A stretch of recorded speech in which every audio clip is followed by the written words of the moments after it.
ប្រាសាទអង្គរធំលេងខាងក្រុមមុខ4ឥឡូវនេះគឺបែកបាក់ច្រើនដែរប្រកាត់ថ្មទាំងដុំនេះខាងក៏មានជាងជួសជុលប្រាសាទព្រំមុខ4អញ្ចឹងអូបាច់រចនានឹងប្រមាណសតវត្សទៅលោកដេកធំនេះ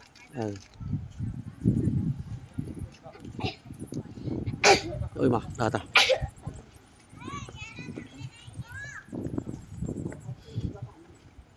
នោះកន្លែងចូលសាក់រាក់អើយនេះហាមដើរឡើងរបួតអស់ជុំ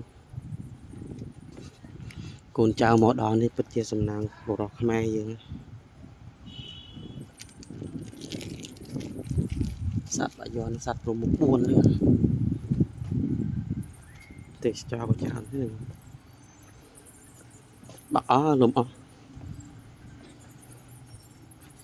ដុំថ្មពីប្រហែលពាន់លានឆ្នាំ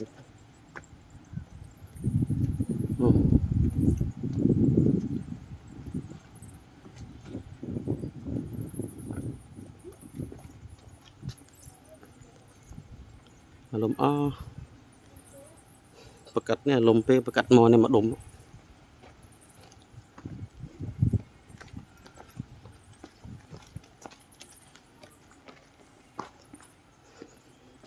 ភ្ញៀវទេសចរគេមកលេងជឿហើយដល់ផាត់ប្រជុំយើងចេញទៅចេញទៅក្រៅនេះចេញមកនេះ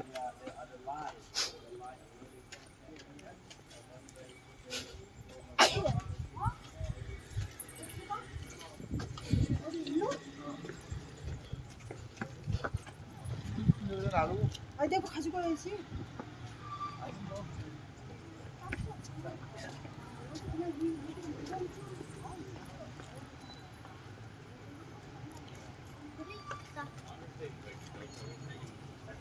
một đọt rồi